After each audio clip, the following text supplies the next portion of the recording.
বন্ধুরা, সবজি খেতে আসলাম, পালং জমিতে দেখালাম পালংগুলো কি সুন্দর বার হয়েছে, কি সুন্দর পালংগুলো উঠছে। তারপরে বন্ধুদের আবার দেখিয়ে দিই, এখানে পেঁয়াজের পাতা দেওয়া হয়েছিল। পেঁয়াজের পাতা আমরা অনেক ব্যবহার করে ফেলেছি, এখনও পেঁয়াজের পাতাগুলো রয়েছে বন্ধুরা। এরপরে আমি বন্ধুদের দেখিয়ে দিই কত সুন্দর আমি এই বাগানের মধ্যে মটর লাগিয়েছিলাম।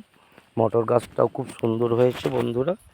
মটর গাছগুলো দেখে নেন, কত সুন্দর মটর গাছ হয়েছে বন্ধুরা প্রতিটি জায়গাতেই। এখানে আমি দেওয়া আছে, এখানে ধনিয়া দেওয়া আছে, আর এখানে দেওয়া আছে একটা পিঙ্ক শাক। এখানে দেখুন, আমি দেখিয়ে দিই বন্ধুদের, এটা মটর গাছের উপর দিয়েই যাচ্ছি। দেখুন এখানে দেওয়া আছে আমাদের টমেটো চারা। টমেটো চারাটা খুবই সুন্দর বার হয়েছে। আগে রয়েছে দেখুন ধনের পাতা, তারপরে আগে একটু দেখতে পাবেন কলমি শাক।